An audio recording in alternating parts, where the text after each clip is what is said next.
Rupert Murdoch is admitting that some Fox News hosts endorsed false allegations by former President Trump and his allies that the 2020 presidential election was stolen. That's according to excerpts of a deposition unsealed Monday.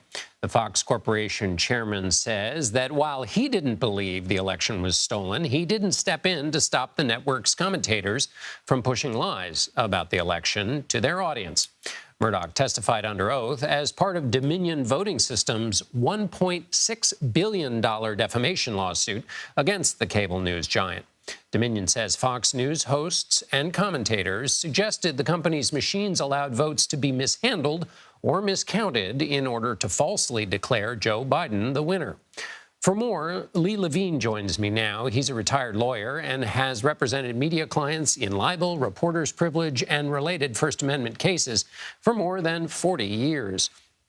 Lee, let's start with a basic question. In a defamation case, what must be proved to show that a news organization is guilty? Well, it depends on whether the plaintiff, in this case Dominion, is deemed to be a public figure or a private entity.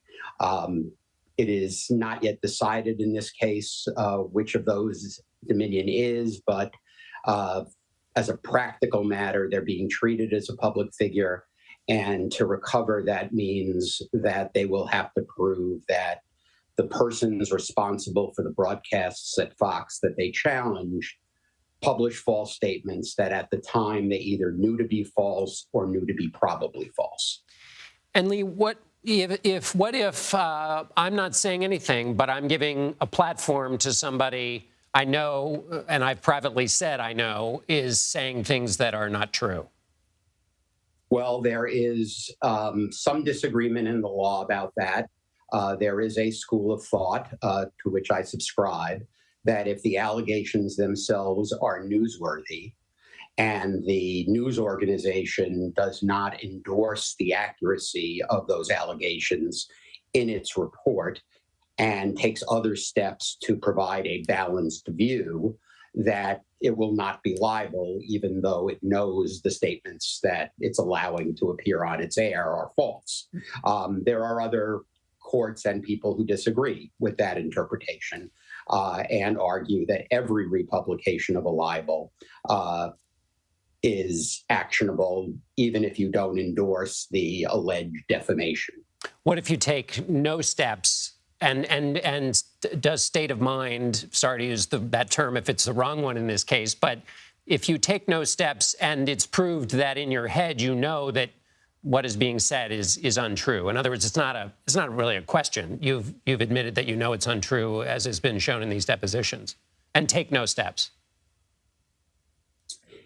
Again, if the statement is inherently newsworthy, like if Mike Pence went on television and said that Donald Trump had 3 heads, that's newsworthy. And even if you know it's false, a host is not likely going to be held liable for putting that newsworthy statement on the air unless the host goes ahead and says, oh, yes, I agree with you that Donald Trump has 3 heads, in which case he'd be endorsing the defamation.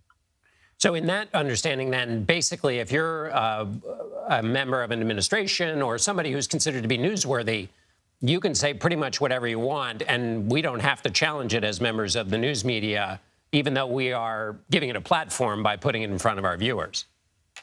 That is an argument.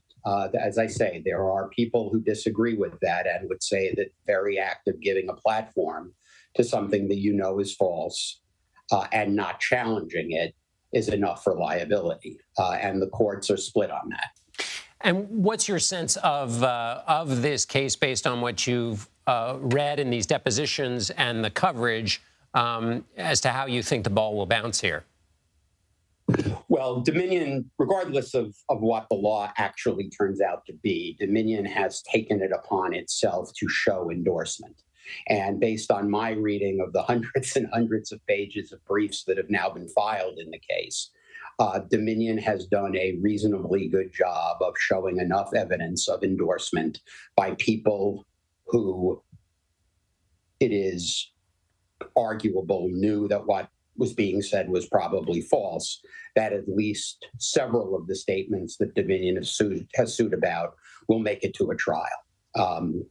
I think some of them might get thrown out earlier than a trial on the ground that one statement or another was not endorsed by Fox or was otherwise not about Dominion, but just generally about election fraud or something like that. But I think there's a reasonably good prospect that several of the statements will make it to a trial. All right, Lee Levine, thank you so much for being with us and helping us figure this out. You're welcome.